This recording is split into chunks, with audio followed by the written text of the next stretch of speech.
Hujambo na karibu kwa mara nyingine tena mtazamaji wa The World News katika kipindi hiki cha ulimwengu wa siasa. Jina langu ni Adam Hussein. Usitishaji wa vita kati ya Iran na Marekani na Israel upo hatarini na kwamba unaweza ukavunjika na hatimaye vita vikubwa vikaibuka. Makubaliano usitishaji wa vita kati ya Marekani na Iran yanakabiliwa na msukosuko katika wiki ya 4 tangu yalipoanza kutekelezwa, lakini Iran imeonya kwamba sasa yako hatarini kuvunjika kufuatia uchokozi wa Marekani na washirika wake. Makubaliano tete ya usitishaji wa vita kati ya Marekani na Iran yapo katika hatari ya kuporomoka zaidi baada ya nchi hizo kushambuliana upya katika mapambano ya kuania udhibiti wa mlango wa bahari wa Hormuz, na ndio maana mnamo siku ya Jumanne tulikuja na makala iliyosema kwamba mlango wa bahari wa Hormuz utakuwa ndio kivutio pekee cha kuweza kuanza kwa vita nyingine kwa mara nyingine tena. Mapambano yaliyopo hivi sasa kati ya mahasimu hao ni ya kuwania udhibiti kamili wa ujia wa bahari wa Hormuz. Jeshi la Marekani lilijitapa kuzishambulia na kuzizamisha boti 6 ndogo za Iran pamoja na kuyaharibu makombora na drone za Jamhuri hiyo ya Kiislamu. Mashambulizi yote hayo yalifanywa jana baada ya Rais Donald Trump kutumia jeshi lake la wanamaji kusindikiza meli zilizokwama kupita katika mlango wa bahari Hormuz katika kile kilichopewa jina la Protect Freedom, ikimaanisha kuwa kampeni ya ukombozi.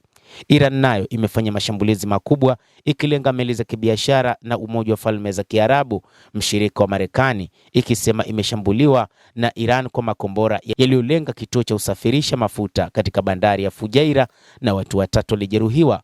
Kambi ya jeshi la Marekani pia ipo katika eneo hilo, nayo inadaiwa kushambuliwa. Kwa mara ya kwanza tangu wiki takribani 4 vimesikika ving'ora vya kutosha na vya tahadhari mashambulizi ya makombora katika Umoja wa Falme za Kiarabu siku ya Jumatatu. Safari za ndege pia zilikatizwa, huko Wizara ya Elimu ikitoa maagizo ya shule kufungwa na shughuli zote za masomo kufanyika kwa njia ya mtandao. Viongozi wa Iran wametoa msimamo mkali kuhusu hatua iliyoanzishwa na Marekani. Hata hivyo, waziri wa mambo ya kigeni wa Iran Abbas Araghchi ameionya moja kwa moja Marekani, akisema ile wanayoita kampeni ya ukombozi itageuka kuwa operesheni ya mkwamo ambayo haitofanikiwa. Spika wa bunge Mohamed Bagher Kalibaf kwenye ujumbe uliochapishwa kwenye mtandao wa kijamii ametahadharisha kwamba usalama wa safari za meli na usafirishaji wa mafuta uko katika tishio kutokana na kukiukwa kwa makubaliano ya usitishaji vita unaofanywa na Marekani na washirika wake. Pakistan, ambayo ndio mpatanishi kwenye mgogoro huu wa Mashariki ya Kati, imetoa wito wa pande zote mbili kujizuia kufanya mashambulizi na imelaani hatua ya Iran ya kuishambulia Umoja wa Falme za Kiarabu na kutaka makubaliano tete ya usitishaji ya vita yaheshimiwe. Waziri Mkuu Shehbaz Sharif amesema wazi kwamba mashambulio ya makombora na drone dhidi ya miundombinu ya kiraia hayatakubalika, na ameonyesha mshikamano na uongozi wa UAE na wananchi wake. Hata hivyo, upande wa Marekani umesema kwamba makubaliano kusitisha mapigano hayajavunjika licha ya kwamba kumekuwa na mashambulizi katika mlango wa bahari wa Hormuz. Lugha inayotumiwa sasa katika mkutano wa habari wa Pentagon umekuwa wa tahadhari zaidi na tofauti kidogo na msimamo ulioshuhudiwa wakati wa operesheni ya Epic Fury mapema mwaka huu.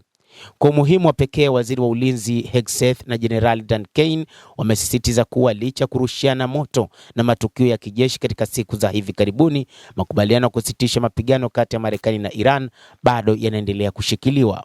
Kwa mujibu wa Hegseth, kile alichokitaja kuwa ni usumbufu wa kiwango cha chini unaofanywa na boti za kisasa na za kasi za Iran katika Ghuba ya Uajemi na mlango wa Hormuz hakijafikia kiwango cha kurejesha mapigano kamili. Hegseth alipoulizwa iwapo operesheni za Marekani katika mlango huo zinamaanisha kuwa usitishaji wa mapigano umefikia mwisho, alijibu hapana, usitishaji mapigano yaisha. Hivyo ameionya Iran kuwa makini na kuhakikisha hatua zake hazivuki kiwango kinachoweza kuchochea kurejea kwa mzozo. Kwa sasa usitishaji wa mapigano bado upo, amesema Hegseth. Mtazamaji wa The World News, hayo ndio tuliokuwa nayo, na bila shaka nawe pia una nafasi ya kulike, una nafasi ya kucomment, kadhalika kusubscribe channel yetu hii ili upate habari hizi kwa mapana kupitia The World News. Mimi ni Adam Hussein, endelea kuwa nasi wakati wote, endelea kutufuatilia uweze kujua ni nini kinachojiri katika ulimwengu.